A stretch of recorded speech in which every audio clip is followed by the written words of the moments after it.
Assalamualaikum warahmatullahi taala wabarakatuh. Pelajaran bahagian sirah dan tamadun Islam, tingkatan 5, Kerajaan Osmaniyah. Jadi untuk membuat nota, kamu teruskan ke muka surat 166.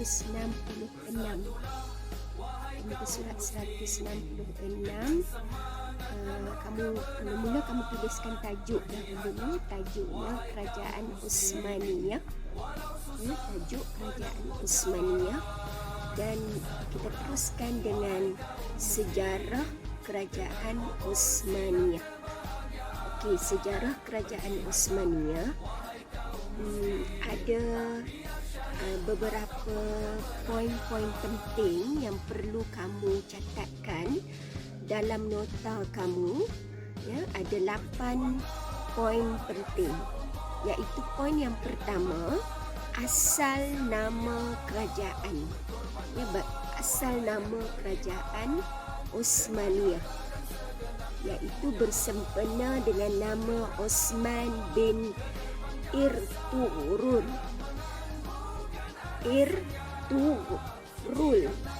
iaitu pengasas Kerajaan Osmaniyah.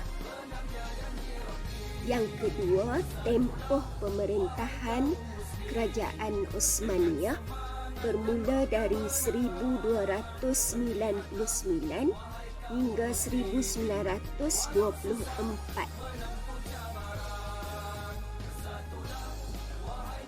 Seterusnya, kawasan pemerintahan.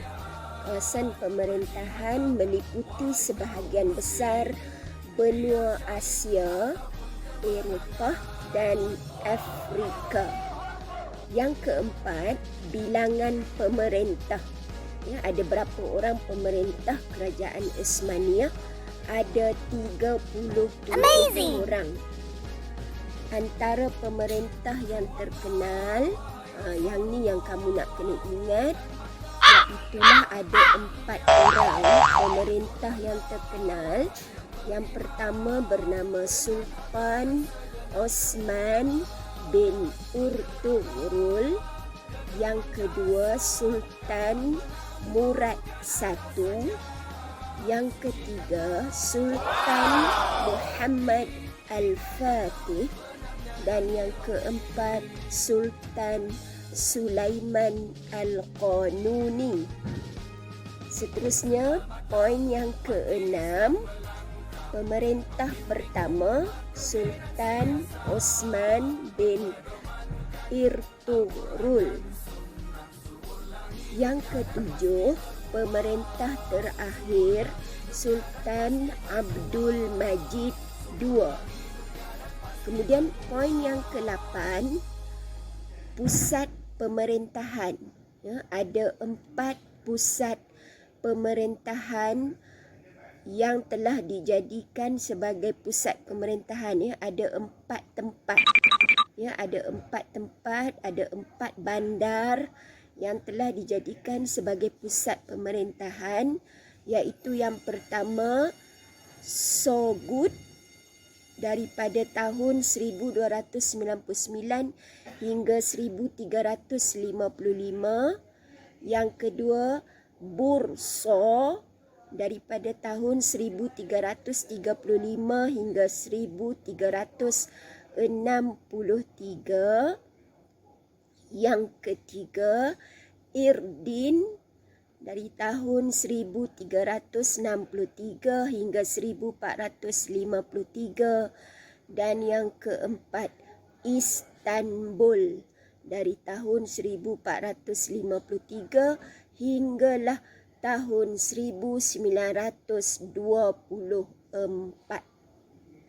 Itulah 8 fakta yang kamu mesti ambil perhatian.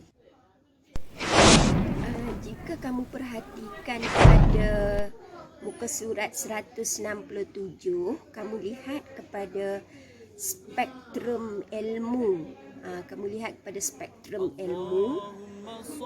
Di situ ada disenaraikan 3 buah kerajaan yang wujud selepas kerajaan Abbasiyah.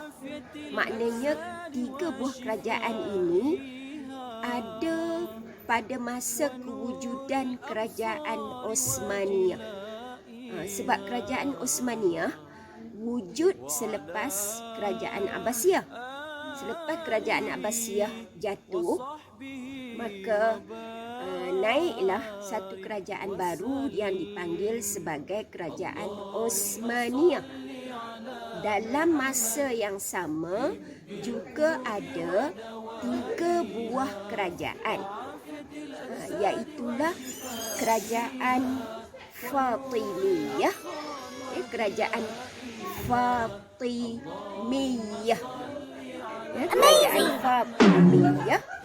Yang kedua, kerajaan Ayyubiyah, dan yang ketiga, kerajaan Mamlukiyah.